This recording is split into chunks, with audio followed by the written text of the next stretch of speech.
ETF index mutual funds నేర్చుకుని stock మార్కెట్లో రాణించాలనుకుంటున్నారా? వెంటనే ఈ నెంబర్కి కాల్ చేయండి. నమస్తే రమగారు. నమస్తే జయ. మంచి నీతి కథ ఏదైనా చెప్తారా?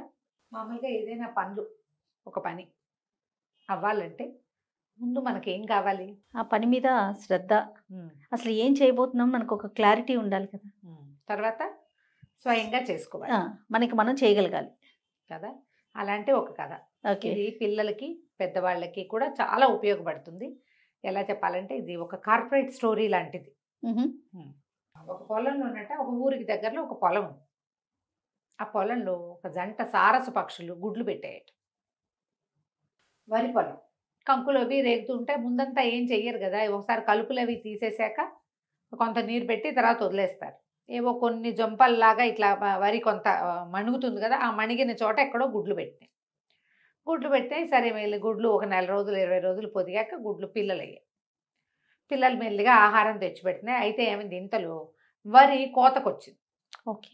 కోతకు వచ్చేసరికి ఈ సారస పక్షులు బెంగ పెట్టుకున్నాయేమో, పిల్లలు ఇంకా ఎగటం రాలేదు, వీళ్ళు కోతలకు వచ్చేసారంటే చాలా కష్టమైపోతుంది, కంకులు దిగిపోయినాయి బాగాను అని చెప్పి మనమేమో రోజు వెళ్ళిపోతాం, పిల్లలేమో ఇక్కడ ఉండిపోతాయని పిల్లలకి ఏం చెప్పాయట, వెళ్తూ వెళ్తూ ఎవరైనా ఏమైనా మాట్లాడుకుంటే ఇక్కడ శ్రద్ధగా వినండి, సాయంత్రం రాగానే చెప్పండి అని చెప్పి.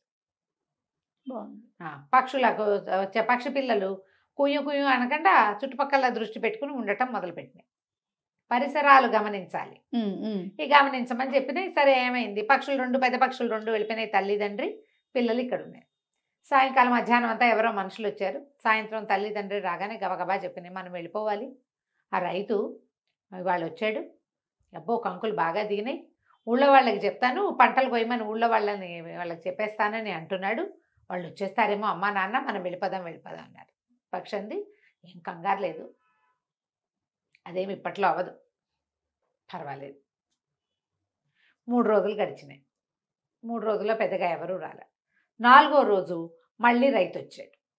ప్రతిరోజు పక్షులు గమనించండి గమనించండి అని చెప్తూ ఉండేవి. 4వ రోజు మళ్ళీ రైతు వచ్చాడు. పక్షి పిల్లల వ్యవహారం అంతా.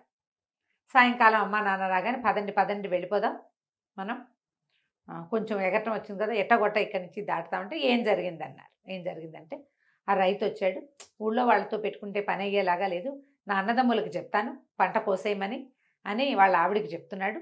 మరి వాళ్ళ అన్నదమ్ములు రేపు పొద్దున వచ్చేస్తారేమో అమ్మ, మనం వెళ్ళిపోదామంటే సారస పక్షి ఏం కొంప మనకేం లేదు, ఇంకా సమయం ఉంది ఓకే అని చెప్పింది. మళ్ళా ఒక 4-5 రోజులు కలిసింది. 5-6 రోజుల తర్వాతకి కంకులు బాగా వంగిపోయి గింజలు రాలుతున్నాయి, గింజలు వదిలేసినాయి కంకులు. కోయిపోతే ఏముంది, సగం పంట పొలంలోనే పడిపోతుంది. ఇంతలో ఏమైంది, 5-6 రోజుల తర్వాత మళ్ళీ పక్షి పిల్లలు చెప్పినాయి. ఎప్పట్లాగానే రైతు వచ్చి మాట్లాడాడు. ఏం మాట్లాడాడు అంటే, ఊళ్ళో వాళ్ళు స్వార్థపరులు, వాళ్ళ పనే వాళ్ళు చూసుకుంటారు కానీ మన పనులు అసలు చేయరు, అలాగని మా అన్నదమ్ములకు చెప్తే వాళ్ళ పని ముందు చేసుకుంటున్నారు కానీ మన పని చేయట్లేదు, మా అన్నదమ్ములు కూడా ఊరు వాళ్ళలాగానే ఉన్నారు, రేపొద్దున నేనే కోస్తానని అంటున్నాడు, మనకేం పర్వాలేదు కదా అన్నయ్య పిల్లలు. అనగానే సారస పక్షి, అయ్యి బాబోయ్ కొంప మునిగిపోతుంది, రేపొద్దున వాడు వచ్చేస్తాడు, మనం వెళ్ళిపోవాలి. పక్షులకి కొంచెం ఎగరటం వచ్చింది, ఒక మాదిరిగా ఎగురుతున్నాయి, బాగా ఒక మాదిరిగా ఎగురుతున్నాయి, ఈ ఎగురుడు చాలు, మనం ఇక్కడి నుంచి వెళ్ళిపోదాం అంటే పిల్లలు ఆశ్చర్యపోయి, అదేమిటి ఇప్పుడు ఇవే మాటలు కదా 3 సార్లు నుంచి మాట్లాడుతున్నాడు, అప్పుడు వద్దన్నావు, ఇప్పుడు ఎందుకు కావాలన్నావు, ఇప్పుడు ఎందుకు వెళ్ళిపోదామంటున్నావు, ఇప్పుడు మాత్రం ఏం భయం ఉందమ్మా అంటే సారస పక్షి తల్లి పక్షి ఇలా చెప్పింది. మొదట జనాలంతా కలిసి ఏదో చేస్తారని నమ్ముతాం మనం, జనాలంతా కలవరు, వాళ్ళకి ఏం పని మన మీద, ఒకళ్ళు ఇద్దరు వస్తారు, మిగిలిన వాళ్ళ కోసం వెయిట్ చేస్తారు, మిగిలిన వాళ్ళు ఎవరు రాకపోతే ఊరుకుంటారు. సొంత కజిన్స్ అన్నదమ్ములు వాళ్ళు కూడా వస్తారు, అసలు వాడు రాకపోతే వాళ్ళు వచ్చి ఏం చేస్తారు, అందుకని వాళ్ళు కూడా రారా, వాడు వచ్చినప్పుడు వాడు వచ్చి అక్కడ పొలం దగ్గర నిలబడి పిలిచినప్పుడు చూద్దాం లేని వాళ్ళు రారు. కానీ రైతు రేపు నేనే కోస్తా అన్నాడంటే తనే నిశ్చయించుకున్నాడంటే చేసి తీరుతాడు. ఎస్, నీ పని ఎప్పుడు నువ్వే సరిగ్గా చేస్తావు, నువ్వు మొదలు పెడితేనే నీ పని, నువ్వు నుంచో వాళ్ళని పిలువ వస్తారు, నువ్వు నుంచో అన్నదమ్ములు పిలువ, కజిన్స్ పిలువ, చుట్టాలని పిలువ వస్తారు, నువ్వు రాకుండా మీరు వెళ్ళి చేయండి అంటే ఎవరు చేస్తారమ్మా, ఎవరు చేయరు, నువ్వే నిలబడి చేసుకోవాలి కదా. కాబట్టి అతను ఎప్పుడైతే నడుము కట్టి రేపు తెల్లవారేసరికి నేను కోస్తానన్నాడో ఖచ్చితంగా కోస్తాడు, ఎందుకంటే అతని పంట నష్టపోయేది అతనిది కాబట్టి. ఇప్పుడు ఇతను నష్టపోతే మిగిలిన వాళ్ళు అయ్యో పాపం అంటారు, అంతే తప్పితే వాళ్ళకి నొప్పి కలగదు అవును. కదా. ఎవడు నష్టపోతాడో వాడు ఉద్యుక్తుడవుతాడు పనికి. దీని భావం ఏమిటి? నీ పని నువ్వు మొదలుపెట్టు, నువ్వు నిలబడి ఇతరులని సహాయం అడుగు. అంతే. నువ్వు సహాయం అడగకపోతే రారు, కనీసం నీ పనైనా కొంతైనా నువ్వు చేసుకుంటావు, నువ్వైనా చేసుకుంటావు కదా.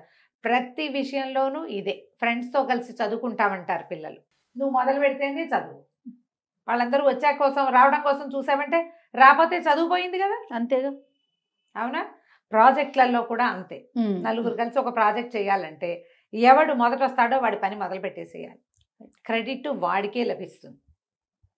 వాళ్ళంతా రావడం కోసం చూస్తే పని అవదు, క్రెడిట్ ఎలాగూ లేదు. అవును. గ్రూప్లో పనిచేసేటప్పుడు లేదా ఒకడి పని నలుగురు వాడికి హెల్పర్స్ అంటే హెల్ప్ వచ్చేదాకా ఎప్పుడు చూడకూడదు. మన పని మనం చేసుకోవాలి, మన పని మనం ముందు చేసుకోవాలి. ఇప్పుడు ఇలాంటి విషయాలు మనం ఎంతమందికి ఎన్నిసార్లు చెప్పాల్సి వస్తాం జయ? అవును రమ్మగారు. అవును. చిన్న పని, ఇల్లు సర్దటానికి మనిషి సహాయం, వాళ్ళు వచ్చేదాకా నువ్వు కూర్చుంటే నీ పని ఎప్పటికీ అవ్వదు. నువ్వు మొదలు పెట్టేస్తే వాళ్ళు అందుకుంటారు. నాకు అనిపిస్తుంది రమ్మగారు, ఆ పని మనకు వస్తేనే స్టార్ట్ చేయాలి. అది వేరే వాళ్ళతో అయినా సరే మనకు వచ్చు ఆ పని. ఫర్ ఎగ్జాంపుల్ ఏదో ఒక బొటిక్ పెట్టుకుందాం అనుకుంటున్నాం, అది మనకు వచ్చి ఉండాలి. కటింగ్ కానీ లేకపోతే కుట్టడం కానీ సంథింగ్ మనకు వచ్చుంటే మనం ఎంప్లాయీస్ తో చేయించుకోగలం. ఎడిషన్ చేస్తున్నావు దీనికి, అదే ప్రోగ్రామ్ ఏంటమ్మగారు, కొత్త విషయం ఇందులో. ఇప్పుడు అంతే కదా, ఏదైనా సరే మనకి వచ్చుంటేనే మనం దిగితే మంచిది. వాళ్ళని నమ్ముకున్నాం, వాళ్ళు రారంటే మనం చేయగలగాలి కదా. అట్లా అనిపిస్తుంది నాకు. అది కూడా పాయింట్.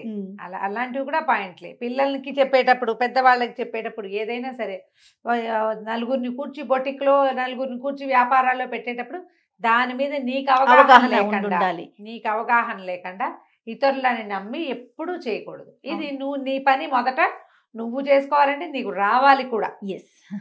కదా. బాగుంది పాయింట్. నేను చెప్పింది ఒక పాయింట్ అయితే నువ్వు చెప్పింది రెండో పాయింట్. ఈ రెండు నీతి పాఠాలు పిల్లలకి చెప్పాలి, మనకు మనం చెప్పుకోవాలి. ఎప్పుడు స్టూడెంట్స్కి చాలా అవసరం, కొలీగ్స్కి, సబార్డినేట్స్కి ఎప్పుడు చెప్తూ ఉండాలి. మొదట నువ్వు స్టార్ట్ చేసే, ఎవడొస్తే వాడు యాడ్ అవుతాడు, మొదట నువ్వు సరిగ్గా ఉండు, అప్పుడు మిగిలినవన్నీ సరి అవుతాయి. పాయింట్ చాలా బాగుంది, చాలా అద్భుతం, చాలా చాలా బాగుందండి. కథకంచికి మనం ఇంటికి. నమస్తే. నమస్తే జయ.